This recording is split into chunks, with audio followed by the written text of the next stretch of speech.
Welcome to Gaming Out Loud with the Outloud Group. I'm Steve Wiseman. I am a gaming manager here at the Outloud Group. And this week, we're going to be talking about that there is no such thing as non-endemic brands in esports and gaming. And what we mean by that is when you picture endemic brands in the gaming and esports space, you probably think about brands that are keyboards or mouses and have lots of RGB lights or energy drinks. And in reality, that's not the case. Any brand can be endemic in gaming and esports. It just comes down to the right activation and how you are connecting with the audience. Brands like DHL, Geico, MasterCard, State Farm, and now even Clorox have all found spaces and homes in gaming and esports. If we take a look at Geico, Geico's been in the esports realm since 2015, sponsoring teams like Team Solo Mid and Panda Global. They've done activations with League of Legends. They are very big in the fighting game community and have sponsored events at PAX East, which are major gaming conventions with tournaments and booths, just so that they can activate with the audience and not just putting a logo on things. You have companies like DHL, which is a shipping company.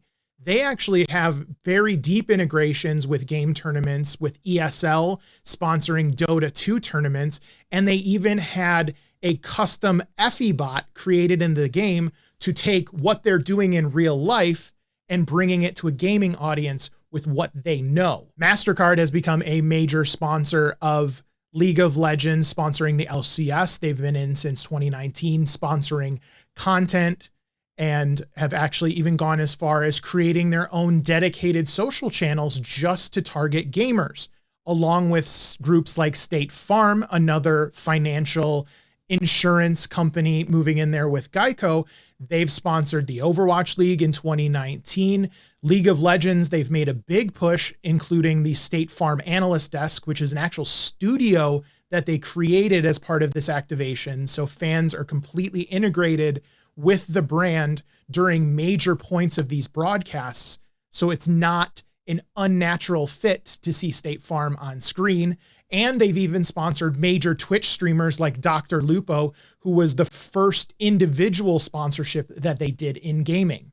One of the newest non-endemic brands on the scene right now is Clorox. They've become a sponsor of the Golden Guardians, which is another LCS League of Legends team. That sponsorship came out of an overall package. The Golden Guardians are owned by the Golden State Warriors, the NBA team. So that sponsorship has trickled down into all aspects of their sports portfolio. So it'll be really interesting moving forward with that sponsorship when the summer LCS season starts back up to see what they actually activate on and how they make it a very natural integration and not just a logo placement on a jersey. Because that is the biggest thing when you're working in esports and gaming. You want to take what you as a brand are doing well and find a creative way to bring it into the gaming space. Whether that is doing an activation that reinforces what you do with video games or a game tournament, or as simple as gamers are real people. If you have a product that isn't necessarily going to affect their stream, they're still doing other things after the fact.